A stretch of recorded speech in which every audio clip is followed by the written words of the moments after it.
আল্লামা মামুনুল হক শুধুমাত্র একজন এমপি প্রার্থী না, মামুনুল হক এমপি না হলেও যে জনপ্রিয়তা আছে গোটা বাংলাদেশে, তোদের মতো 200-300 এমপি মিলাও অতটা সম্মান পাবি না বেটা, ঠিক কি না? মামুনুল হক এমপি হোক আর না হোক, একটা মন্ত্রীর চাইতে কম সম্মান তারে আল্লাহ দেয় না। মামুনুল হক কয়েকবার জেলে গিয়েছে। এই দেশে সকল আন্দোলনের সর্বপ্রথম যে অগ্রণী ভূমিকা পালন করেছে সে হলো একজন, তিনি একটা আলাদা একটা ব্র্যান্ড, তার নাম হলো মামুনুল হক, ঠিক না? ঠিক বলেন। মামুনুল হকের জনপ্রিয়তা দেখে ববি হাজ্জাজের মাথা গেছে আওলায়া।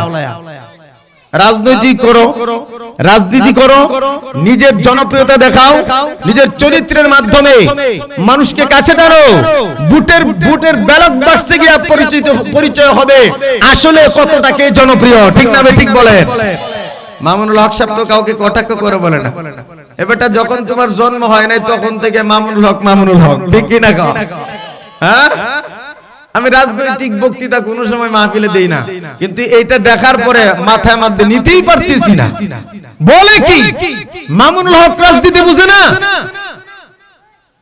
এই শাপলা চত্বরের হেফাজতের অগ্রণী নায়ক কে? কথা বলেন কে? ভাস্কর্য আন্দোলনের অন্যতম মহানায়ক কে? জেলে গিয়েছিল কে? মামুর বাড়ি বেড়াইতে মামুনুল হকে। তুই কয়দিন গেছো? মামুনুল হকের খানদান সম্ভ্রান্ত পরিবার, ওনার পিতা গোটা এশিয়ার মধ্যে অন্যতম একজন হাদিস বিশারদ, কতক্ষণ ঠিক কিনা? মামুনুল হক ফকিন্নির ফুলা না, মামুনুল হক সম্ভ্রান্ত ভাবে পারিবারিক ভাবে সচ্ছল ফ্যামিলির সন্তান, ঠিক না? ঠিক বলে। হি কয় মামুনুল হকের রাজনৈতিক কোনো ব্যাকগ্রাউন্ড নাই। বেটা বুঝে শুনে কথা বইলো। মামুনুল হক সাহেবকে ছোট করতে গিয়া তুমি যে কোন দিক দিয়ে তোমার জনপ্রিয়তা হারাইছো, কোন দিক দিয়ে যে তোমার ক্ষতি করছো সেটা টের পাইবা বুট ইলেকশনের মাধ্যমে, ঠিক কি না? কারণ এদেশের সকল শ্রেণীর সকল পেশার মানুষ মামুনুল হককে ভালোবাসে।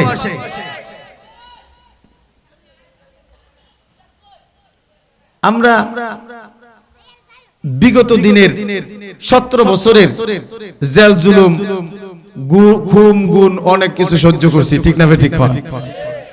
এদেরকে ফুলা মানে তারায়া দিছে দৌড়ানি দিয়া, ঠিক না? ঠিক। এখন কথা বলতে হলে, ক্ষমতায় যেতে হলে, ক্ষমতার নেশা তোমার যেমন চাপছে তা তো দেখেই বুঝতেছি, কিন্তু ক্ষমতায় জোর করে তো যাইতে পারতা না। জোর করে যাইতে চাইলে তো শেখ হাসিনার দশা হইব। কথা কন না কে?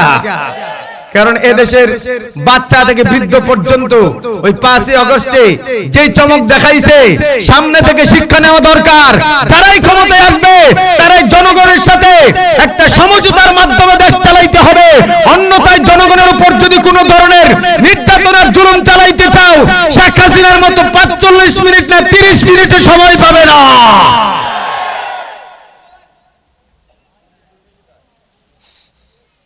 তো ভাইরা আমার,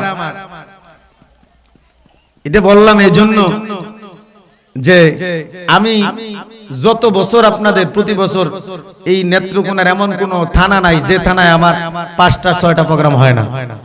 আমি যেখানেই যাই, বিশেষ করে এই আপনাদের এই হাওর এলাকা নদীর পার ডালাই করে দিয়েছে বাবর সাহেব, ঠিক না? হাওরের ভিতর দিয়া ডালাই করে দিয়েছে। সেদিন গিয়েছিলাম খালিয়াজুরি, ওই ভিতরে হাওরে 2টা নদী পার হয়ে, সেখানেও দেখলাম পিচ করা রাস্তা। উনি কাজ করে জনপ্রিয়তা অর্জন করেছে, চাপাবাজি করে নয়, কথা কোন ঠিক না? জনগণের কলিজায় যদি যেতে চাও, ববি হাজ্জাজকে বলবো নিজের আদর্শ চরিত্র দিয়া, ভাষার মাধুর্য দিয়া মানুষের উন্নয়ন করে মানুষের কলিজায় স্থান পেতে হয় বেড়া, কথা কোন ঠিক না? সাবধান হয়ে যাও। এদেশের মানুষ এখন আর বোকা নয়, আল্লাহ বুঝার তৌফিক দান করে। রাগ করলেও কিছু করার নাই, যা বলার তা তো বলতেই হবে, ঠিক না? কি বলতেছিলাম যে বাকি খাইছে মদন বাজারের এই সাইড 3 মাস হয়ে গেছে, বাকি টাকা দিতে পারে না।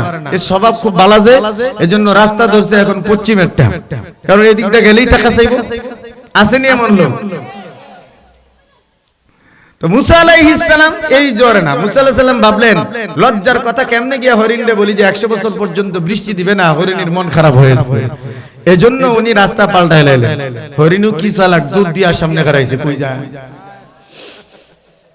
কই যা মুসা আলাইহিস সালাম মাথার নিচের দিকে দাঁড়ায় আছে কাসাসুল আম্বিয়া কিতাবের মধ্যে লেখে এবারে জায়গা আছে মনে হয় ভিতরে বসে যান ওই পিছনে জায়গা আছে বসে যান কাসাসুল আম্বিয়া কিতাবের মধ্যে লেখে মুসা আলাইহিস সালাম মাথার নিচের দিকে দাঁড়ায় আছেন হরিণ রাগ দিয়া কয় পয়গম্বর জবাব না দিয়া রাস্তা পাল্টাইলে বেঁচে যাবেন ভাবছেন তা না জবাব দেন আল্লাহ তাআলা কি জানাইছে মুসা আলাইহিস সালাম বলেন এটা শুনিয়া তোমার কোনো লাভ নাই এবার হরিণী কি জবাব দেয় ও মুমিন মুসলমানের দল একটু বিবেক দিয়া বুঝবেন হরিণীর কিছু দামি দামি কথা কিতাবের মধ্যে আনছে যেই কথাগুলো হরিণী বলছে এটা আমাদের মুসলমানের ভিতরে এতটুকু নাই হরিণী কয় পয়গম্বর লাভ লোকসানের হিসাব আপনার কাছে জানতে চাই নাই আপনি শুধু এটুকু বলেন আল্লাহ তাআলা কি জানায় দিবেন মুসা আলাইহিস সালাম রাগ হইয়া কয় শোনো আগামী 100 বছর পর্যন্ত আল্লাহ তাআলা তোমাদেরকে বৃষ্টি দিবেন না যা এবার হরিণী মুসা আলাইহিস সালামের জবান থেকে এই কথা শোনার পর এক বিন্দু পরিমাণ দেরি না কইরা সাথে সাথেই বলছে আলহামদুলিল্লাহ কি বলছে আমার কি মনে হয় জানেন এই কথা যদি আমাদের দেশের কোন আলেম বলে যে আগামী 50 বছর বাংলাদেশে কোনো বৃষ্টি হইতো না যত বড় আলেম হোক ইডারে আয়না ঘরের চেয়ে ছোট ঘর ফাটায় দিবে কথা কোন না কই জাননে মৌলবি হইছেন না বৃষ্টি নামাই তার না আবার কোন 150 বছর বৃষ্টি হইতো আপনাদের মতো মৌলবি আর দেশই রাখতাম না ঠিক কি না এমনি দোয়া কবুল না হইলে খালি দুশে আম করে কো হাসিনারে নামাই তারলেন না কি নামাজ পড়েন কি দোয়া করেন হুজুর আপনারা থাককে লাভ কি আম করে খালি কই কে হেরা মুসলমান না এই কথা কোন না নামাজ এর উপর ফরজ না তো তুইও মুসলমান আমি মুসলমান আমি আলেম তুই জাহেল তো তুই নামাজ পড় তুই দোয়া কর